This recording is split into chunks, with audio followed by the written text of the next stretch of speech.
Hey guys, welcome back. This is Shivani और आज का हमारा टॉपिक है बिहेवियर स्किल्स। तो बिहेवियर स्किल्स क्या होती हैं? Abilities that influence how a person interact with others and respond to certain situation. ये क्या होता है कि हमारी एक एबिलिटी होती है जो क्या इन्फ्लुएंस करती है कि एक पर्सन एक सर्टेन सिचुएशन में कैसे रिस्पॉन्ड करेगा और एक अदर पर्सन को कैसे रिएक्ट करेगा। ये होती है बिहेवियर, कि हम लोग कैसे बिहेव करेंगे कोई पर्सन या किसी सिचुएशन में। This skill help us to determine a person's action, emotion and thoughts. ये स्किल हमें क्या बताती है? ये हमें ऐसे हेल्प करती है कि एक पर्सन क्या एक्शन देगा, क्या उसके इमोशंस हैं और क्या उसके थॉट्स हैं। So there are some examples of behaviour skill. यहाँ कुछ एग्जाम्पल्स हैं बिहेवियर स्किल्स के, लाइक सेल्फ कॉन्फिडेंस या self management, problem solving skill, time management, communication skill, patience और anger management, positive attitude and team building skills. तो ये सारी चीज़ें हमें क्या बताती हैं?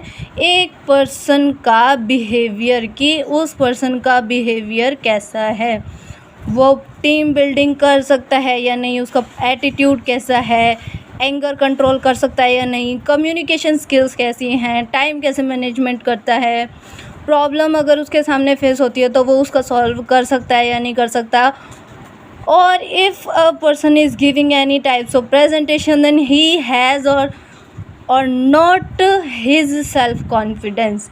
तो आगे चलते हैं। तो आज का मेन टॉपिक होगा हमारा एंगर मैनेजमेंट, की एक पर्सन अपना एंगर मैनेजमेंट कैसे करता है और इसके टाइप्स क्या क्या होते हैं। सो एंगर क्या होता है? Anger is an emotion characterised by antagonism toward someone or something you feel has deliberately done you wrong. Anger क्या होता है? गुस्सा, राइट? तो गुस्सा मतलब हम लोग कुछ गलत कर देते हैं जानबूझकर। समथिंग यू फील, कुछ तुम फील कर रहे हो, और डेलिबरेटली डन यू रॉन्ग, कुछ तुम गलत कर देते हो। तो anger can be good thing. Anger क्या है? कुछ अच्छी चीज़ भी हो सकती है। It can give you a way to express negative feeling. ये क्या होता है कि एक एक्सप्रेस करने का वे होता है कि हमारे अंदर जो नेगेटिव फीलिंग्स होती हैं उसको एक्सप्रेस करने का एक वे होता है। But excessive anger can cause problem, लेकिन ज़्यादा गुस्सा भी हानिकारक होता है। उसके बाद आता है anger tells us we need to take action to put something right. Anger क्या होता है? एंगर हमें ये बताता है कि हमें कौन सा एक्शन राइट लेना है। It give us strength and energy and motivate us to act. मतलब एंगर अगर हमारा थोड़ा सा कम होगा तो वो हमारी क्या बन जाएगा? वो स्ट्रेंथ बन जाएगा और एक हमें एनर्जी प्रोवाइड करेगा कि हम दूसरों को मोटिवेट कैसे कर सकते हैं। But for some people anger can be get out of control and cause problem with relationship, work and even law. लेकिन कुछ लोगों के साथ क्या होता है कि एंगर उनका कंट्रोल नहीं हो पाता है, वो आउट ऑफ कंट्रोल हो जाता है। जब आउट ऑफ कंट्रोल गुस्सा होगा तो उससे क्या होंगी? कॉज प्रॉब्लम, परेशानियां बढ़ेंगी। अगर दो पर्सन्स के बीच में है तो उनका रिलेशनशिप ख़राब होगा, और अपने एम्प्लॉयर के साथ है तो उसका वर्क ख़राब होगा, और even if he is doing anything illegal then वो लॉ के साथ भी बुरा होगा या गलत उसका प्रभाव पड़ेगा। तो now the topic is what are the types of anger या एग्रेशन। सो एग्रेशन क्या होता है? Feeling of anger. एंगर की फीलिंग जो होती है उसको हम क्या बोलते हैं? एग्रेशन।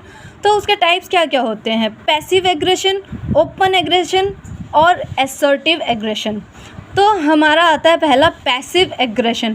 पैसिव एग्रेशन होता है जो हम इनडायरेक्ट वे में किसी को बताते हैं, indirectly expressing negative feeling instead of openly addressing them. मतलब सीधा सीधा किसी को ना बता करके हम इनडायरेक्टली अपनी फीलिंग्स को या नेगेटिव फीलिंग्स को एक्सप्रेस कर रहे हैं। तो ये होता है हमारा पैसिव एग्रेशन। तो इसके साइंस क्या होते हैं, जैसे अपोजिशन टू द डिमांड या रेसिस्टेंस टू कॉर्पोरेशन या चीटेड, ये और भी बहुत सारे होते हैं etcetera. But resistance to corporation मतलब कि हाँ वो बंदा गुस्से है या नेगेटिव फीलिंग उसमें है तो वो क्या करेगा, वो कोऑपरेट नहीं करेगा, रेसिस्टेंस कर देगा कि मैं नहीं कर रहा तुम्हारे साथ कोऑपरेट। चीट करना ये भी हमारा पैसिव एग्रेशन हो सकता है। अपोजिशन टू द डिमांड, जो भी हमारा चल रहा है या हमारे एम्प्लॉयर जो हमें साथ में हमारे कलीग्स हैं वो बोल रहे हैं उनके अपोजिट होना, वो भी क्या होता है हमारा पैसिव एग्रेशन।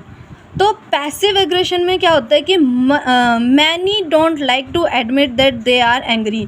बहुत से लोग होते हैं कि ये एक्सेप्ट ही नहीं करना चाहते, एडमिट ही नहीं करना चाहते कि वो गुस्सा हैं, और जब वो ये मानेंगे नहीं कि वो गुस्सा हैं तो उनकी खुद की फीलिंग इग्नोर हो जाएगी कि भाई जब तक गुस्सा सामने वाले को नहीं दिखेगा तो उनको अदर पर्सन्स को ये नहीं पता चलेगा कि वो गुस्सा है, तो जो उनकी फीलिंग है वो इग्नोर हो जाएगी।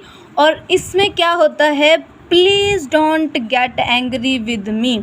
तो जब हमारी खुद की फीलिंग इग्नोर होती हैं तो हम सामने वाले बंदे को क्या बोलेंगे, भाई देख मेरे से गुस्सा तो मत होइयो, so please don't agree with me. उसके बाद आता है हमारा second, that is open aggression. So the open aggression क्या होता है, ओपन एग्रेशन पैसिव था कि हम लोग इनडायरेक्टली बताते हैं, ठीक है, लेकिन एग्रेशन क्या है, हम लोग वर्बली और फिजिकली डायरेक्ट उसमें बता देते हैं, मतलब not directly but something to the directly. Tendency to lash out in anger becoming physical और वर्बल एग्रेसिव। तो मतलब जो भी हम गुस्से में आकर के बोल देते हैं वो होता है हमारा ओपन एग्रेशन, मतलब हम बोल देते हैं, डायरेक्ट बोल देते हैं। तो can often times hurt themselves and other, मतलब जब बोलते हैं ना कि गुस्से में बोली गई बातें दूसरों को हर्ट करती हैं, तो वही वाली बात है, can often times hurt themselves and other, उसको खुद को पर्सन को भी हर्ट करेगी और सामने वाले पर्सन को भी हर्ट करेगी। तो जो ओपन एग्रेशन है वो वाली फीलिंग हमारी कब बाहर आती है, दिस कम्स आउट इन, जब हम लड़ाई कर रहे होते हैं या चिल्ला रहे होते हैं या किसी को ब्लैकमेल कर रहे होते हैं, तो हमारा जो हमारी नेगेटिव फीलिंग यानी कि ओपन एग्रेशन जो होता है वो हमारा बाहर आता है। तो ये ओपन एग्रेशन हो तो गया, but how to deal with this, ये हमें हम कैसे डील कर सकते हैं इससे। थिंक बिफोर यू स्पीक, बोलते हैं ना कि बोलने से पहले सोचना चाहिए। सो इस तरीके से हम अपना ओपन एग्रेशन को डील कर सकते हैं। गेट सम एक्सरसाइज, हम एक्सरसाइज करेंगे तो उससे भी हम अपने ओपन एग्रेशन को कम कर सकते हैं। मतलब ये कैसे हेल्प करेगा कि हमारा जो स्ट्रेस होगा वो हमारा रिड्यूस हो जाएगा। उसके बाद आते हैं आइडेंटिफाई पॉसिबल सॉल्यूशन। जब हम स्ट्रेस फ्री रहेंगे तो हम जो भी प्रॉब्लम होगा उसका पॉसिबल सॉल्यूशन ढूंढ पाएंगे। डोंट होल्ड अ ग्रज, मतलब बोलते हैं ना कि एक परेशानी को पकड़ के बैठे रहोगे तो वो तुम्हें ही हर्ट करेगी। तो अगर कोई पर्सन ने तुम्हें डायरेक्टली बोल भी दिया है कुछ, तो forgiveness is the biggest tool जिससे कि हम अपना ओपन एग्रेशन को कम कर सकते हैं। Know when to seek help.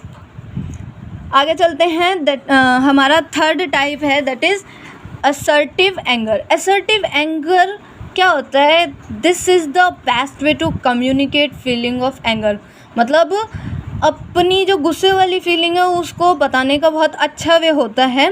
Because anger is expressed directly, इसमें बिल्कुल डायरेक्टली, बिल्कुल फेस टू फेस सामने वाले बंदे को बोल दिया जाता है बिना किसी डर के कि वो पर्सन हमें क्या बोलेगा क्या नहीं बोलेगा। जैसे कि मैं बोल दूँ I feel angry with you, मैं अपनी फ्रेंड को बोलूँ कि भाई मैं तेरे से गुस्सा होती हूँ जब तू मेरे से या तू मेरे से बात नहीं करती, मैं ऐसे बोल देती हूँ। I feel anger when you don't talk to me, जब तू मेरे से बात नहीं करती तो मेरे को तेरे ऊपर गुस्सा आता है। तो ये एक गोल ओरिएंटेड होता है हमारा असर्टिव एंगर, कि हमारा गोल होता है कि हाँ भाई हम लोगों को ये वाली बात हमारे सामने वाले बंदे तक पहुंचानी है। तो रिस्पेक्ट होती है इसमें, मतलब अगर हम पैसे वो करेंगे तो सामने वाला बंदा हमारे बारे में क्या सोचेगा कि भाई ये तो बहुत ज़्यादा गुस्सा करता है, मतलब सामने वाले बंदे को नहीं बताएंगे तो he is not able to understand what exactly wanted to say. तो और उसके बाद ओपनली में क्या होगा कि भाई उसमें तुम्हारी बिल्कुल रिस्पेक्ट नहीं होगी, भाई ये तो बहुत ज़्यादा गुस्सा करता है, इससे तो बोलना बेकार है, ये पता नहीं कब क्या बोल दे। बट असर्टिव एंगर में ऐसा कुछ नहीं होता है, सब लोग आपके मतलब रिस्पेक्ट करते हैं, हाँ कि हाँ भाई अगर हमारी कोई बात इस बंदे को बुरी लगेगी तो वो सामने से हमें बोल देगा। Thank you. ये था हमारा आज का topic, what is it's management anger.